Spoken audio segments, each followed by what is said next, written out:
What's up, everyone? Welcome into the Bat Flip, episode 8. We're talking about Tennessee and their win over Kentucky. I'm Landon Raby. With me, Dylan Taylor.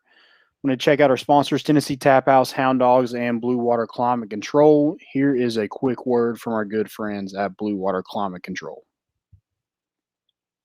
People always ask, where did we get the name Blue Water Climate Control? When a Navy ship casts off lines, exits the harbor, and loses sight of land, that's blue water sailing. It takes a team of people to do that. Tireless work, focus, and attention to detail. So much of starting a business is just like that. After it's done, you get filled with deep satisfaction for accomplishing something. And it's quickly followed by, now the real work begins. We're Blue Water Climate Control.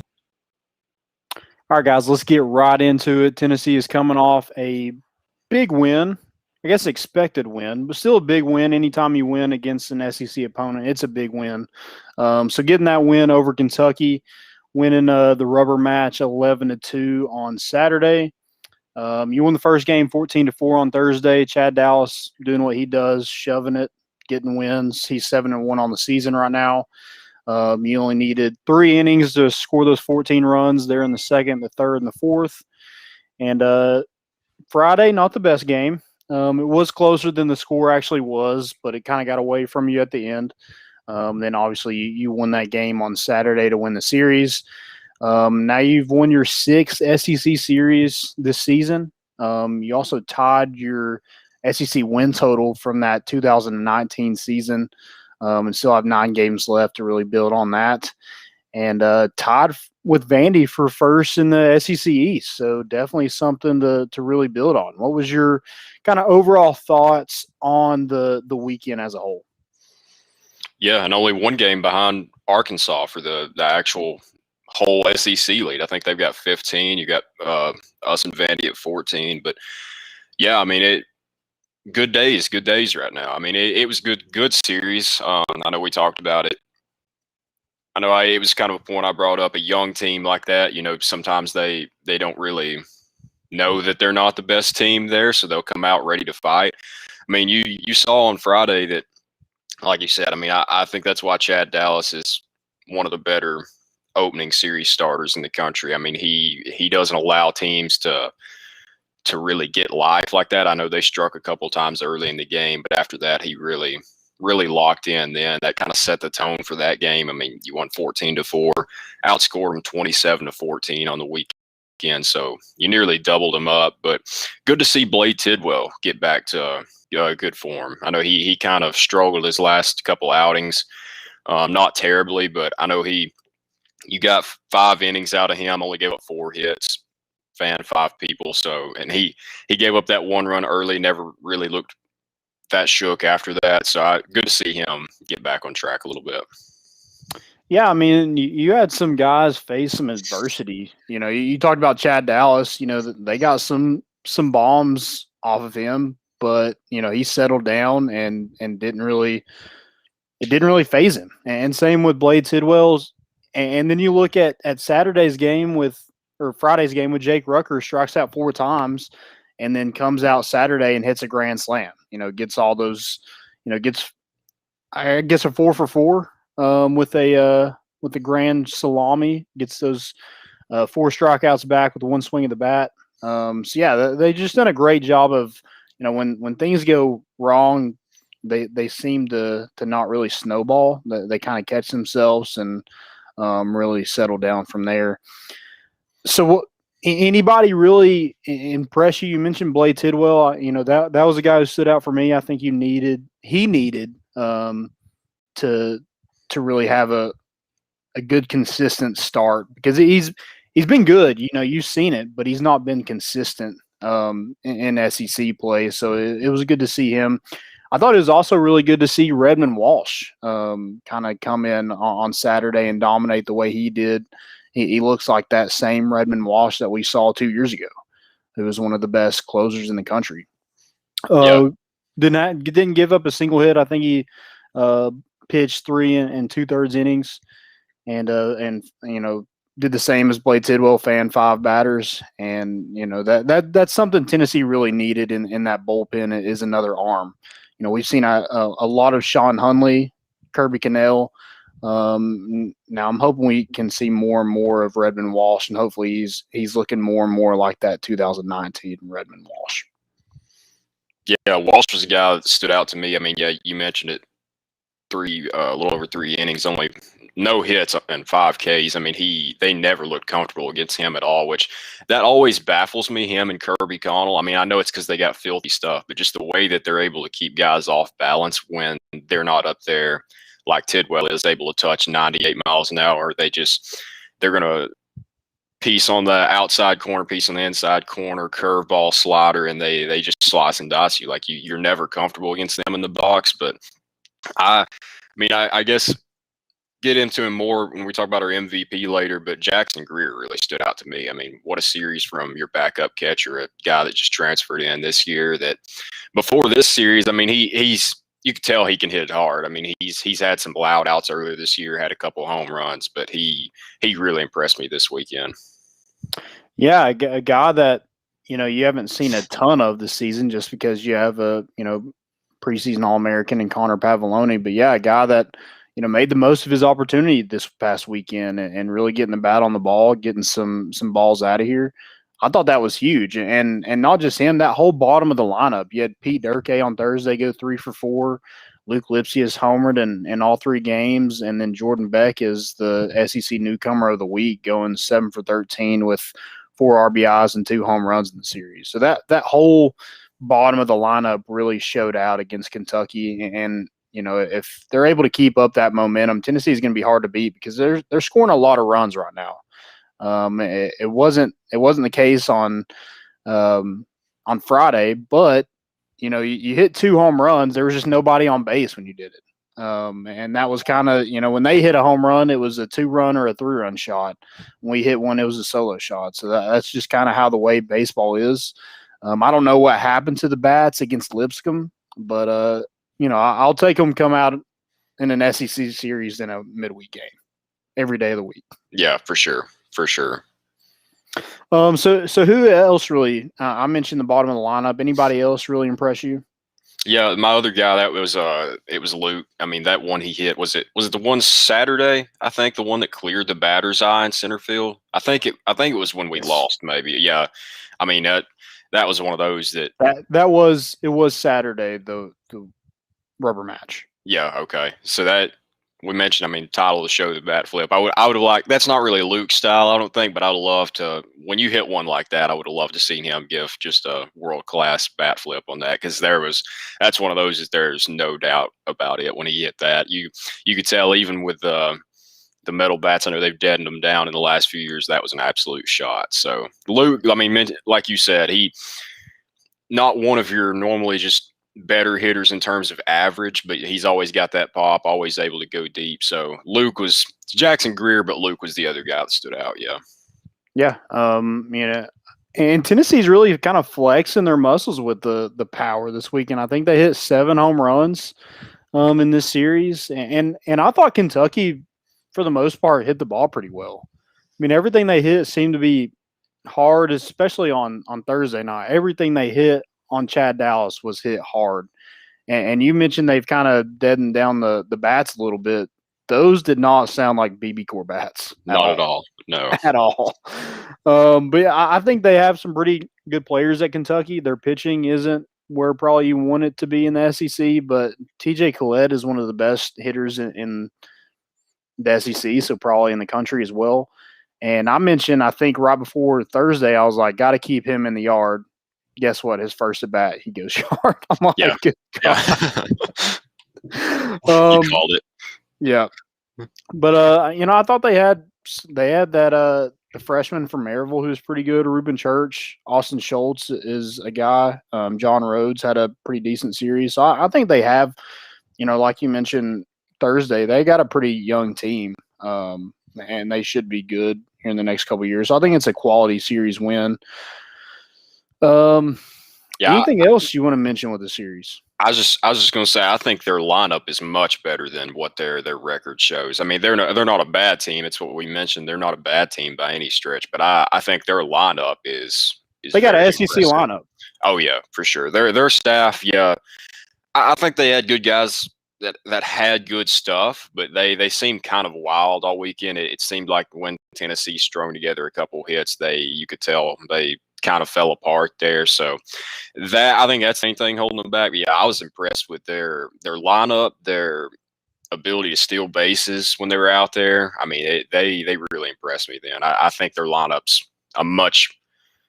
I don't think their record is a good indicator of what their lineup is. Once they get their staff fixed and get some good guys in the bullpen, need to watch out for them the next couple of years.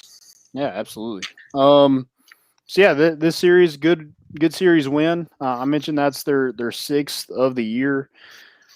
Anything that before we get an MVP, anything that you think we want to see more of, or maybe fix as we inch closer to postseason play, regionals, super regionals? Who knows?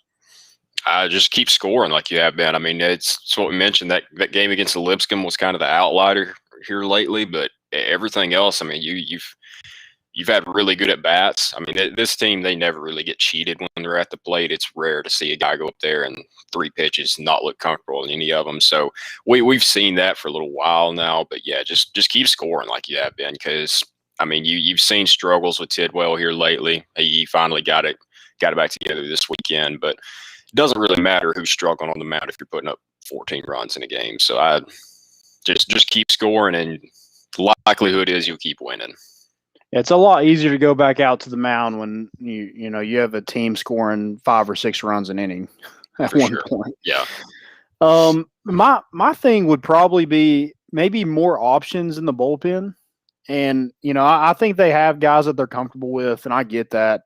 But I think, getting into postseason, getting into regionals, super regionals, even SEC tournament, I think you're going to need more arms in that bullpen, some guys you can count on. It was good to see them on Thursday night, get some guys in there that you wouldn't normally see. You got Elijah Pleasance, Will Mabry got in there as well. And, I think you can add probably Redmond Walsh back in there. Him, Sean Hunley, and Kirby Cannell have been the 3 we've seen the most, but I'd like to see maybe 1 or 2 more guys that maybe you can depend on. Maybe it's a Camden Sewell, Elijah Pleasance, Will Mabry, Mark McLaughlin, guys like that. I think they could use 1 or 2 more arms out of the bullpen, because that's usually when Tennessee's losing games. Is like it's usually the starters can get them to that 5, 6, 7 inning, and then after that, they need a couple guys to really slam the door. And it hasn't always been the case, which you're not going to be perfect out of the bullpen. That's just the way baseball is. But I'd like to see more maybe doors slammed, during close games, and so maybe a couple more arms will help that out. Yeah, my main guy I think he was the second when you mentioned there was Camden Sewell. He's got nasty stuff, and I love watching him because he's kind of a unicorn, like you see. Most pitchers, they get up there, they like to take their time. They adjust their hat, adjust their belt, whatever they're doing, just trying to slow the game down. That is not Camden Sewell at all, and I absolutely love it. I mean, he catches the ball already on the mound, and it's literally just put the ball in his hand and he's ready for the next pitch. I know we saw a couple times this year they had to slow him down, like the umpires having to call time just to try to get him settled down a little bit, but it works for him. I mean, guys are hitting 219 off of him this year. He's only made 13 appearances, so I'd like to see him a little bit more. Yeah, I think that was a good point. Yeah. So let's go MVP. Who you got? I'm going Jackson Greer still. I mean, it's your Instead backup. of MVP, you want to call it Daddy Cap? That's fine. Yeah, I like it. Or McDonald's bag. That was we saw it early in the year. Yeah, I mean, mine's Jackson Greer. Hit 307 on the weekend. We mentioned had a couple bombs, had a few RBIs, scored a few times. But the main thing stuck out to me is, unless I missed something, I don't think he struck out this weekend. And I don't think he ever got cheated at the plate. It was like everything. I think he only went 4 for 13, which, like I said, it's hitting 307. You'll take that any series, any game. But I don't recall any time that this weekend that he didn't hit an absolute scorcher at somebody. Even his outs. I mean, I know we had at least a couple more that were at the warning track, and some fly balls that I know I mean, I've been playing MLB The Show all day, so I've got the exit velo on my mind that has become a big stat in baseball now. I don't think he hit anything that was under 100 miles an hour coming off the bat. So like I said, he only hit 307. Say that like only 307, but that was awesome. But everything he hit was just pitchers. They probably see the backup catcher coming up there and they think, oh, maybe not as tough and out as your Jordan Beck, your Luke was this weekend, Jake Rucker, but he absolutely scorched the ball all weekend. So I'll give it to Jackson Greer. Yeah, I like that one. The local kid getting some honor from Dillon over here. Yeah, the bat flip daddy cap. Exactly. But yeah, he smoked the ball, and I was kind of shocked. That first one he hit, I was like, man, that was a bomb. And then he hits another one. But yeah, he just had a really good weekend. Want to see him get a little bit better, and maybe we're just kind of spoiled because we have Pavo back there. But I think some base runners and teams do kind of take advantage of him behind the plate. But hey, when you're hitting the way he was hitting this weekend, it's hard to really complain on a guy. Yeah, I mean he's got a good arm. I know from experience getting down on a knee, like it's more comfortable that way. I mean, especially a long game. If you've got a wild pitch or something like that, you're looking for every rest you can get. But I'd really like to see if there's a guy on first. I mean, just get up off that knee because that cuts down on that really extends your pop time then. So I mean, that was we had a comment just a second ago. It says, does Jackson get the starting job when Pavloni gets healthy? I don't think so, just because of the fielding. I mean, if he keeps hitting like he is, I mean, if he never slows down, then it's kind of tough to take him out. I mean, you could DH him, something like that, but I don't know. I think Pav does have a definite advantage over him in the field.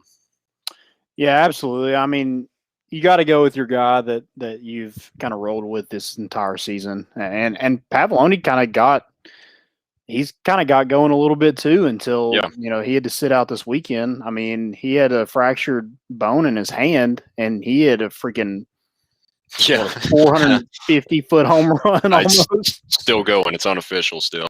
Yeah, I mean, it was a freaking moonshot. So yeah, I think you got to roll with Pavloni there. But yeah, Jackson Greer. I mean, that DH spot, it's kind of open too. I mean, Pete Durke's done a good job in it, and some other guys have kind of played that role a little bit in some weekends. But yeah, I mean, he's got to be a name kind of thrown around to at least see in that position. Right. I'll go Liam Spence, and it's not flashy because he's done it all year long. But a guy goes 7 for 13, a couple RBIs, 3 walks. I mean, he's talking about guys who that are not rattled whatsoever. It's Liam Spence, and he's become one of the best hitters in college baseball because he's one of the best hitters in the SEC. So I'm just going to go ahead and give him that too. When he gets down 0-2 probably more than anybody in the country, but he doesn't care. That's what I was going to say. It's like when it gets 0-2, it's like the at bat starts for him. Then it's like, okay, now I'm ready to go. And it's just, I want to find the splits here on what his average is in 0-2 versus everything else. Cause it seems like we talk about guys never getting cheated. It doesn't matter what the count is on him. He's going to get a hit. He's going to get a walk somehow. And he has to lead the nation in 3-2 counts. I mean, it's always 3-2, 3-2 with Liam Spence up to bat. But I remember one at bat, they threw 2 straight. I think maybe a breaking ball and maybe a fastball was the first pitch on the outside corner. And he didn't touch him. He was down 0-2. And then their next pitch, they tried to jam him, and he just blew one over the shortstop. I mean, just not phased a bit. Yeah. Doesn't change his approach or anything like that. He's just a hitter, and he's going to get on base one way or the other. You're either going to walk me, hit me, or I'm going to get a hit. That's the way this is going to go. Yeah. I mean, you had guys in the preseason that are preseason All-American, draft prospects, all this. Liam Spence may not have been, especially coming over to the program, may not have been one of those guys that you were really looking at like that. But the way he's been hitting this year and continues to do, teams will be, I don't know what round. I wouldn't try to call in all the millions of baseball draft rounds there are. I wouldn't try to call which one, but there'll be teams lined up to take him just by the way he plays good shortstop, but just by the way he never gets cheated at the plate. Yeah, and you always need base runners. I mean, Liam Spence's on base percentage is what, like over 500 right now? I think he's got to be still leading the SEC, I would think. Yeah, I mean it's insane. So yeah, I mean good for him. A guy that he batted ninth the majority of last season, and wasn't a guy that you're just like, yeah, Liam Spence is going to take that next turn and be a stud he's going to be. If somebody would have told me Liam Spence is going to be all SEC, I'd be like, okay, I don't know about that. Right. But he has, and I think Max Ferguson was going to be that leadoff batter, but Liam Spence has just been Liam Spence. He's been Mr. Reliable, getting on base somehow, some way, and just does it with the best of them. So that's going to be my MVP for the week, and probably this team up to this point. I mean, we talked about the top of the lineup kind of carrying this team up until probably, I guess, SEC play. We really start to see the bottom of the lineup really kind of show up. Maybe even Vanderbilt. Whenever I'll say a few weeks ago, it seems like just not too long ago here recently. Mm-hmm. And Evan Russell has kind of started that off and kind of proven, hey, if you hit the baseball, the staff will move you up. Max Ferguson moved up. Jordan Beck has moved down a little bit, but he newcomer of the week, so he wants to move up in that batting order. So I think it's really cool that they've kind of had a little competition with this entire team of just getting hits. I think all but one starter had a hit on Saturday. So I mean, that's you're going to win a lot of baseball games doing stuff like that. Oh yeah, for sure. Just Chad, keep doing what he's doing. Blade, maybe he's about to turn the corner. I mean, we're going to see after Mizzou, you've got Arkansas coming up, so that'll be a big test. But yeah, just keep hitting the ball. It's like I said, just keep hitting the ball like you've been, and you're pitching. Don't say it doesn't matter what they do, but you're putting up 11, 12, 14, whatever you're scoring. You're pretty safe then. Right. Let's get to some of these comments a little bit. So we had Kreuzberg. I don't know if I got that right, but I'm gonna. Oh, it's our buddy Sven. Yeah, he's been in here quite a bit. Yeah, so he said Tennessee needs to be a little bit more deep in the bullpen. Yeah, we actually mentioned that earlier of how we'd like to see more arms. And then Dub said, "What about Luke this weekend? That was awesome." Yeah, I mean, homer in every single game. That one that he hit on Thursday night over the foul pole. I mean, poor drunk frat guy that was walking around back there during that game because he just got blasted. Chilling by his car in the parking lot. Yeah, maybe shooting some drunk hoops outside and just got freaking nailed with a ball that probably went 500 feet.